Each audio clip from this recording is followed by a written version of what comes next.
Well, Dylan, you're playing for the Nichols College. Why don't you tell us a little bit about that experience last year? I don't know. It was a pretty good experience last year. Started the season out with there was 4 goalies, 2 returners, and then another freshman. The freshman ended up transferring like mid-year, so it was just like 3 of us. Jake Dren, Ryan Casey, and I. And I got my first start in November against Salve Regina, and the game went pretty well. I mean, I did okay. We ended up winning. And then I had a couple, like 3 relief appearances kind of during the middle of the year. And then at the end of the year, like our fourth to last season game, we were playing Curry. And I had to play the whole third period, stopped all 17 shots, and then I played the last 3 regular season games and then the playoff game. But I don't know, overall it was a good experience. Like, I don't know, it was good to kind of like start playing at the end of the year and kind of get in a rhythm, so that was good. So, you know, you were arguably one of the best goaltenders to ever play at our level, and you spent some time at in the North American Hockey League in Alexandria and at the Alaska Avalanche. How would you describe your transition and how you did it to go from playing junior to college? I don't think a lot of people know how that works. Well, it's kind of a big transition because for Division III college hockey, there's only 25 games and then playoffs. So, like, basically the first day of practice, the intensity is like ratcheted up basically like to how playoffs are, and I would say the junior level, because you know you only get 25 games to make the playoffs. Like the only conference record counts as playoffs for like our playoffs. So I think we get like 12 conference games, and whatever you do in the conference, like let's say you go 4-8 in conference, but 12-0 outside of conference. You'd have a record of 16-8 or whatever it is. But if you're below like 6 teams in our conference, then you don't make the playoffs. Like even if they did worse outside of conference. So I mean that's kind of different.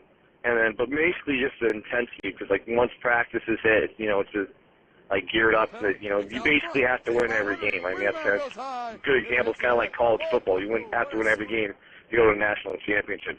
Kind of like the same feel for Division III college hockey. So do you think, I mean, a lot of people don't know what Division III hockey is like. Do you think it's a lot tougher than, let's say, the North American League hockey style or over NORPAC?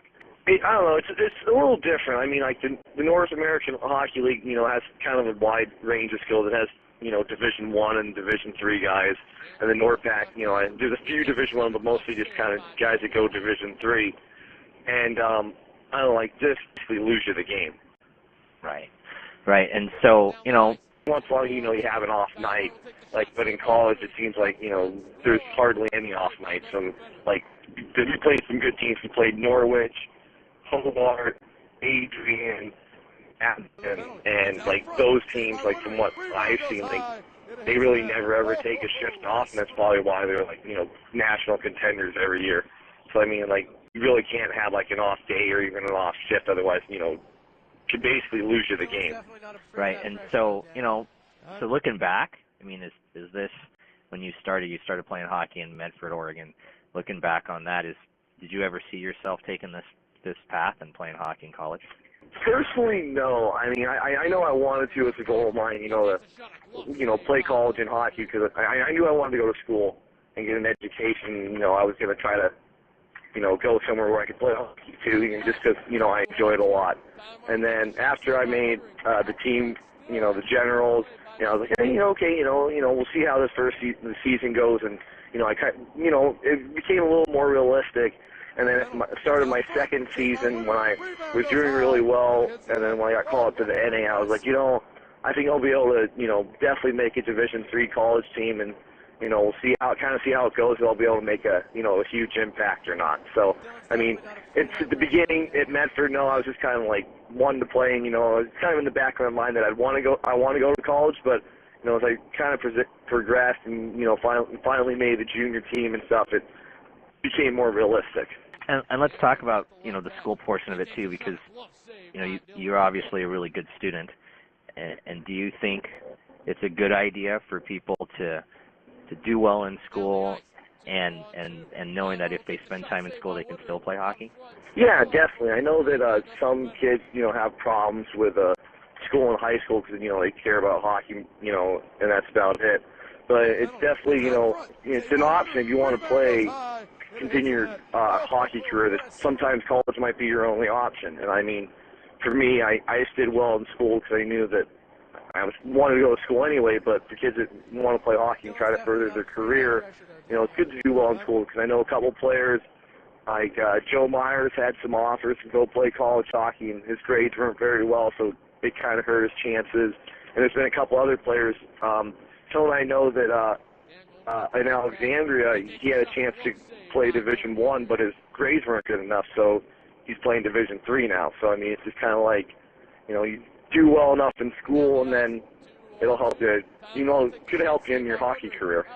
And so you're playing now at Nickel College, and I mentioned that earlier. You're also playing there with Generals alumni defenseman Blake Bishop. What's that like to play with? And I think there are other players from the NORPAC League there as well, right? Yes, we have right now I think 4 or 5 recruits from the NORPAC. We got Chris Witten, Mike Fegan, Michael O'Brien, and David Lamb. I think that's it. There's only 4. Oh, and I guess Shane McGinnis, I believe, is here. I don't know. We have a lot of recruits this year, so I'm sorry to remember everyone because I'm terrible with names anyway. But I don't know. It's good. I'm glad I came here because I enjoy hanging with Bishop, and we were last year like on campus, and now this year we're living off campus, and we're living together. But it kind of have for me I don't know. I'm pretty out. I usually get along with the team anyway, but kind of having someone that I know, it definitely helps. I know there's Southern Oregon guys who live together and they kind of hang out together just because they know each other. I mean, it's definitely a positive experience if you have that. So, you know them really well from a year. But even if you don't, I mean, it's always, I don't know. From what I know, most hockey guys and teams are really supportive and take you in. So I mean, it's not a huge deal if you don't know anyone. And do you guys fit? I mean, some people say NORPAC hockey just isn't really good hockey, but do you think that the guys you're playing in NORPAC, not just at, Nichols, but throughout your league and throughout the rest of the Division III leagues, do you think those guys actually fit and are pretty substantial players? Yeah, I know some of them are. I know Romero at Westfield State. He played in the NORPAC for a couple of years. I mean, he's I'm pretty sure he averages I think close to around a point per game there. Carrick's been playing there. He's a defenseman.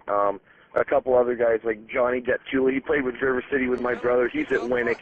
I mean, he plays he started. I'm pretty sure he started every game. So, I mean, the NORPAC definitely, when they send players out to college, I mean, they definitely make an impact. Whether not necessarily just points, they make an impact. On the ice and definitely in school too. I know that from what I know, my brother does really well in school, and Adams, he's doing well up at Franklin Pierce. I mean, I just know that when people go to school out here, or even in the Midwest, they usually, do well and make, an impact in some way. Now we have little kids and some of the guys who are playing on, the Generals now, and some who are in the youth programs and some on other teams. What would you tell them are, let's say, the 2 biggest keys to achieving and what you've achieved and maybe a bit more? Well, definitely, do well in school at least, but the two hockey-wise, work on your speed, because the speed, it just increases at each level, from midgets to juniors. If you go from, junior A Tier 3 to junior A Tier 3, and then even from there to college, it's just, then it's the speed. If you work on your speed, you'll do fine. And then probably mental preparation. I mean, with, juniors is, kind of a longer, grueling season. But then, when you go to college, you got to deal with going to class, practicing, doing homework, and working out. I mean, when I played juniors, I had more time than in college because, even when I worked, I had more time. So I'd work, and then I'd practice, and then I had, dryland and gym. So, here, I go to school, and then I go to practice, I do homework, and then I lift, and, my day's taken up. So definitely you can, prepare mentally, do that, and then work on your speed, because you can never be quick enough. All right, well, Dylan, that's about all the time we have. I really appreciate you taking the time to inform our fans about a Generals alumni status. Yeah, well, thank you for having me. It was good talking, and good luck on the season this year. Well, thank you, Dylan, and good luck to you as well. Okay, thank you.